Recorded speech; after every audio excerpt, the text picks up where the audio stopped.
حرمت رسول پہ جان بھی قربان ہے، حرمت رسول پہ جان بھی قربان ہے۔ بسم اللہ الرحمن الرحیم، الحمدللہ وکفی وسلام علی عبادہ الذین اصطفی، اما بعد۔ بہت ہی اہم اور ضروری بات بتانی ہے میرے پیارے مسلمان بھائیوں اور بہنوں۔ ایک چیز کسی جگہ گم ہو جاتی ہے تو جہاں گم ہوئی ہے اسی جگہ ہم واپس جا کے تلاش کر کے ہم دیکھتے ہیں تو ہم کو وہ چیز مل جاتی ہے، سوائے اعتماد کے، بھروسے کے۔ بھروسہ یہ ایسا ہے کہ ایک مرتبہ کھو جاتا ہے تو دوبارہ وہ نہیں ملتا۔ جس شخص کا اعتبار ایک مرتبہ، جس شخص پر بھروسہ ایک بار لوگوں کو ختم ہو جاتا ہے نا، دوبارہ بہت مشکل ہی سے دوبارہ وجود میں آتا ہے۔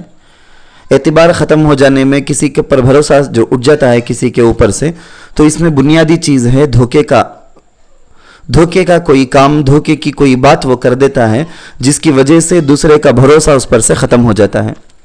جب ہم کسی سے جان بوجھ کر غلط بیانی کریں، کوئی غلط بات بولیں، گھٹیا چیز کو، بالکل بیکار کی چیز کو بڑی عمدہ کوالٹی کی چیز ہے بلکہ ہم اسے بے وقوف بنا دیے، جو چیز ہے نہیں اس کو ہے بلکہ ہم بتا دیے، جو نہیں ہے اس کو ہے بلکہ ہم اس کو کیا کہتے ہیں، ہم اس کو چاہے مذاق کہہ لیں، ٹھکانا کہہ لیں، کچھ بھی کہہ لیں، لیکن ہے یہ دھوکا، تو دوبارہ کبھی بھی وہ ہم پر بھروسہ کرنے کے لیے تیار نہیں ہوگا۔ دھوکا دینے کی بری عادت ہی نے آج کل ہر انسان کو ایک دوسرے سے بدظن، بدگمان کر کے رکھ دیا ہے۔ کوئی بزنس مین ہوتا ہے، بیچنے والا ہوتا ہے، کوئی کسٹمر ہوتا ہے، کوئی کام پر اپنے پاس لوگوں کو رکھا ہوا ہے، کوئی کسی کے پاس کام کرنے والے مزدور لیبر ہوتے ہیں، کوئی ڈاکٹر ہے تو کوئی پیشنٹ ہے۔ ان میں سے ہر ایک کو دوسرے سے خوف اور ڈر کا ماحول رہتا ہے۔ کوئی کسٹمر ہوتا ہے نا، وہ ڈرتا ہے کہ کہیں ایسا نہ ہو کہ دکاندار میرے سے پرائس تو قیمت تو پورا وصول کر لے، لیکن جو چیز گھٹیا ہے، کوالٹی کی نہیں ہے، معیاری نہیں ہے، ایسی چیز میرے ہاتھ میں نہ دے دے۔ اس کو دکاندار سے ڈر رہتا، جیسا کہ دکاندار بھی ڈر رہا ہوتا ہے کہ کہیں ایسا نہ ہو کہ کسٹمر مجھے پیسے کے نام پہ دھوکہ نہ دے دے، آن لائن پیمنٹ کے نام میں دھوکہ نہ دے دے، نقلی نوٹ، جعلی نوٹ مجھے تھما کر نہ چلا جائے۔ یہی ایک پریشانی کی چیز ہے۔ جہاں رشتوں کے اندر، معاملات کے اندر یہ آپس میں ایک دوسرے کو دھوکہ دینے کا سلسلہ ہوتا ہے، وہاں کوئی بھی سکون اور راحت کی سانس نہیں لیتا، کسی کو بھی سکون نہیں، وہاں ہر ایک بے چین، پریشان کہ پتہ نہیں کب کون مجھے کہاں سے دھوکہ دے دے گا، کس میں مجھے میرا گھپلا کر دے گا، ہر ایک کو ڈر ستا رہا ہوتا۔ تو ایسے نہ دوستوں میں، نہ گھرانوں میں، نہ تاجر اور کسٹمرز میں، کسی میں بھی جہاں یہ دھوکے کا تعلق ہوتا ہے وہاں رشتہ بالکل ہر آدمی دکھی دکھائی دیتا ہے، اور جہاں یہ بات نہ ہو وہاں ہر آدمی سکھی، بہت خوشحال ہوتا ہے۔ اسی لیے تو اللہ کے رسول صلی اللہ علیہ وسلم نے دھوکہ دینے کے عمل کو بڑا ناپسند، بڑا خطرناک قرار دیا۔ فرمایا من غشنا فلیس منا۔ مسلم شریف کی حدیث ہے کہ جو کوئی ہمارے ساتھ دھوکے کا معاملہ کرے وہ ہم میں سے ہی نہیں ہے۔ اسی لیے علماء نے لکھا کسی چیز کی اصلی حالت کو، اوریجنل جو ریئل حالت ہے، چھپا کر کوئی دوسری نقلی حالت بتانا یہی دھوکہ ہے۔ جیسے کوئی آدمی بیچنے والا بیچتا ہے تو اس چیز کے اندر ٹوٹی ہوئی چیز ہے یا کوئی ڈیمیج پیس ہے، اس چیز کو بہت عمدہ، زبردست، فلاں بول کے بیچ دیتا ہے، یا ایک چیز کے ساتھ نقلی دوسری چیز ملا کے یہ خالص ہے، اوریجنل ہے بول کے بیچ دیتا ہے، جیسا کہ شہد بیچتے ہیں یا کوئی دوسری چیزیں بیچتے ہیں۔ تو یہ ساری چیزیں دھوکے میں ہیں۔ اسی لیے مثنوی شریف میں مولانا روم نے ایک کہانی لکھا ہے۔ کہانی کیا؟ ایک آدمی تھا، مہمانوں کو کھلانے کے لیے آدھا کلو گوشت خرید کے لے آیا، پکانے کے لیے بیوی کو دیا، لیکن اس کی بیوی بہت چالاک تھی، بڑی نخرے باز تھی، کچھ بھی شوہر گھر میں لاتا تو اسے خراب کر دیتی، برباد کر دیتی، مہمانوں کو کھلانے کا مزاج نہیں۔ شوہر بڑا اس سے تنگ آ گیا تھا، بیوی نے گوشت بھونا اور مہمانوں کو لا کر دینے کے بجائے خود وہیں اکیلے بیٹھ کے کھا لیا، ہضم کر لیا، ڈکار لے لی۔ شوہر آ کے پوچھا کہ گوشت کہاں، مہمانوں کو کھلانا ہے۔ بیوی نے بڑی ڈٹائی کے ساتھ، جیسے آج کل کے زمانے میں کہتے ہیں نا، چاہے وہ کسی بھی نام پر ہو، اپریل فول کے نام پر ہو یا کسی اور نام پر، آپ جھوٹ بولو گے تو وہ جھوٹ ہی ہوگا, جھوٹ کے علاوہ کچھ اور نہیں ہوگا. جھوٹ کبھی سچ نہیں. جھوٹ کو لاکھ مرتبہ بولے تو بھی وہ جھوٹ ہے, جھوٹ کو کسی اور عنوان کے ساتھ آپ بولے تب بھی جھوٹ ہے, دھوکہ ہی ہے.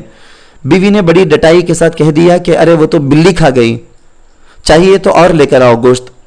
تو شوہر بڑا غصے میں آیا, مگر غصے کے ساتھ ساتھ ذرا عقل مندی سے اس نے نوکر سے کہا کہ بھائی ترازو لے کر آؤ.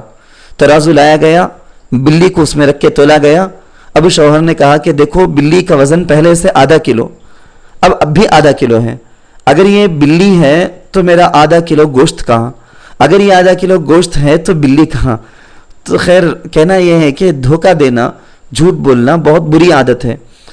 اب میں جس مقصد کے لیے یہ آڈیو بھیج رہا ہوں وہ ہمارے مسلمان بھائی اور بہنوں کو اپریل کے نام سے ٹھگ لیے جانے, دھوکہ کھانے, دھوکہ خوردہ ہونے سے بچانے کے لیے ہے. یہ آپ تک جب بھی یہ آواز پہنچے آپ دوسروں کو بتا کر چوکنا کر دیں کہ آج کل ماحول یہ بنتا جا رہا ہے کہ مسلمانوں کو کسی بھی طرح تکلیف دو, اس کے مال میں, اس کی جان میں, اس کی اولاد میں, اس کی تجارت میں, کسی بھی طرح سے تکلیف دو. کچھ بھی نہ کر سکو تو کم از کم اس کا ٹائم تو برباد کر دو. کچھ بھی نہ کر سکو تو کم از کم اس کو وہ جو فون کے اندر جو ایپس آتے ہیں نا, گیم کے ایپس دوسرے, ان کے اندر تو کم سے کم دھوکہ دو. جیسا کہ بہت سارے معاملات ہمارے سامنے آئے دن آ رہے ہیں. تو ہمارے زمانے میں دھوکے اور فراڈ کی کئی ڈیجیٹل اعتبار سے کئی صورتیں آ گئی ہیں. جیسے کبھی آپ کو کوئی ایس ایم ایس پہنچتا ہے کہ بھائی فلاں کی قرآن اندازی ہوگی, یعنی کلکل جس کو ہم کہتے ہیں, کلکل کے ذریعے سے وہ چیٹی میں جس کا نام نکل آئے گا اس کو یہ انعام ملے گا, گاڑی ملے گی, فریج ہے یا کار ہے وغیرہ. اب پھر یہ کہتے ہیں کہ بھائی آپ کا نام نکل آیا ہے, آپ 10 متوقع حصہ پانے والے, انعام پانے والوں میں سے ہو, اس لیے آپ اتنے پیسے بندو, اتنے پیسے یہاں بھیج دو, آپ اپنے اکاؤنٹ کی ڈیٹیل بھیج دو, بینک کی ڈیٹیل بھیج دو. اس طرح سے جیسا کہ زمینوں کے کاغذات کو لوگ لے لیتے ہیں اور ڈپلیکیٹ کاغذ بنا کر ہمارے اپنے گھر زمین کو ہڑپ لیتے ہیں. کہیں نوکری دلوانے کے نام پر, کہیں فارن باہر ممالک کو بھیجنے کے نام پر, مختلف طریقوں سے انسان کے پاس جمع شدہ جو کچھ بھی غریب کے پاس پیسے جمع ہیں اس کو لوٹ لینے کی کوشش کرنے والے بھیڑیا کی ایک بڑی جماعت, انسان نما بھیڑیا اور لوگوں کے درمیان میں ہے. ان کی کبھی ان کی جو دھوکہ دہی کا جو کام ہوتا ہے ان کا, یہ کبھی آن لائن اور ڈیجیٹل انداز میں ہوتا ہے.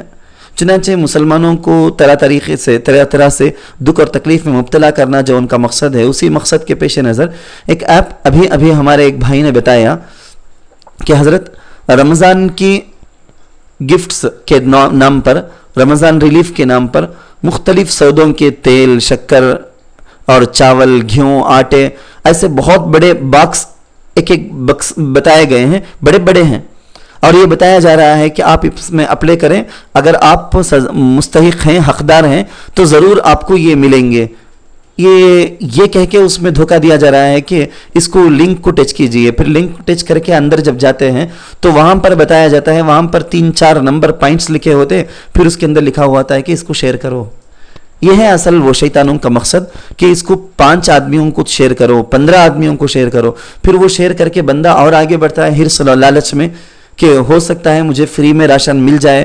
چونکہ آج کل کی حالت, لوگوں کی قسم و پرسی کی حالت ہے, بہت دکھ کی حالت ہے. اللہ سب کو خوشحالی عطا فرمائے. تو بڑی دکھ کی حالت ہے, اس لیے ہر ایک کو ایک لالچ اور حرص ہوتی ہے کہ ہو سکتا ہے بھائی راشن ہم کو یہاں سے فری میں مل جائے. تو پھر وہ اور آگے پروسیس کرتے جاتا ہے. سب سے آخر کیا ہوتا ہے کہ ایرر, کچھ بھی نہیں, محض ہمارے احساسات اور جذبات کے ساتھ کھیلا جاتا ہے, ہم کو دھوکہ دیا جاتا ہے. تو میں عزیز مسلمانوں سے, بھائیوں سے, بہنوں سے درخواست کروں گا, اگر اس طرح کی کوئی بھی ایپ آپ تک پہنچے, بھیجنے والے کو آپ منع کریں کہ یہ دھوکہ ہے, فراڈ ہے, اور آپ اس کو ہرگز آگے نہ بھیجیں. اور اس کے اندر جا کے لنک کو ٹچ کر کے بھی آپ کوشش کر کے بھی نہ دیکھیں کہ بھائی دیکھیں کیا ہوتا ہے, دیکھ ہی لیں گے, ایسا بھی نہ کریں. دھوکہ دینے والوں کو ہمیشہ یاد ہونا چاہیے کہ ایک دن آئے گا جب وہ دھوکہ دینے کے نہیں, دھوکہ کھانے کی پوزیشن میں ہوں گے. کیونکہ ہر آدمی کو یہاں جو کچھ بھی وہ کھیتی میں بوتا ہے اس کی کٹائی کرنا, اس پھل کو اس کو کھانا پڑتا ہے. آج دنیا میں اپریل فل کے نام میں کسی اور نام میں آپ دوسروں کو دھوکہ دو گے، الو بناؤ گے، لیکن قیامت کے دن جو آخرت میں حساب جو اللہ کے یہاں ہوگا اس میں تو ہرگز بچ نہیں سکتے۔ اس لیے چاہیے کہ مسلمان ایسا کام، گھٹیا کام ہرگز نہ کرے، دنیا میں سچی پکی توبہ کر لے، اپنا حساب اللہ کے نزدیک صاف صاف کر لے، اللہ سے بھی اور انسانوں سے بھی معافی تلافی کروا لے، تو کسی قسم کی کوئی پریشانی نہ ہو۔ اللہ تعالیٰ سے دعا ہے کہ اللہ ہمیں دھوکہ دینے اور دھوکہ کھانے سے بچائے، آمین۔